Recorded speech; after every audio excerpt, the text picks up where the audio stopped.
Ubos sa proklamasyon nga gipagawa sa atong nasyonal na panggobyerno, naningkamot ang inyong lokal nga pangagamhanan na mapalapdan ang programa sa pagpabakuna batok sa COVID-19. Sugod ni adtong Nobyembre 29 hangtod sa Disyembre 1, sa tulo ka adlaw, mikabat og 1,351 ang nagpa-first dose ug may 567 ang nagpa-second dose ug may 130 ang nagpabakuna ng booster shots.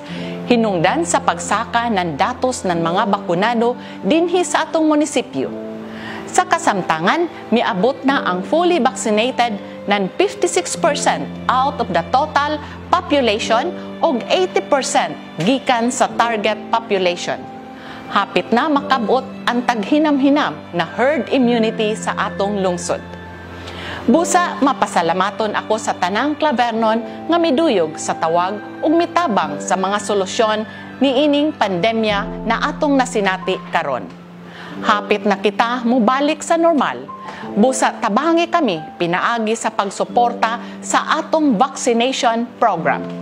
Mapasalamaton usab ako sa tanan nato nga medical and healthcare workers, frontline workers, uniform men, volunteers, ang tanang mitabang para sa kalampusan sa atong gihimo nga kalihukan. Daghang salamat usab sa atong mga barangay officials o mga barangay health workers nga maoy nanguyo sa pagpanhikayat ng ato mga katawhan.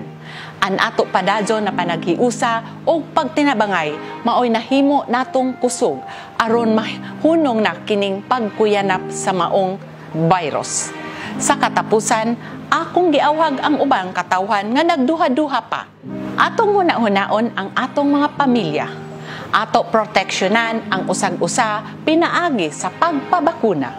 Daghang salamat.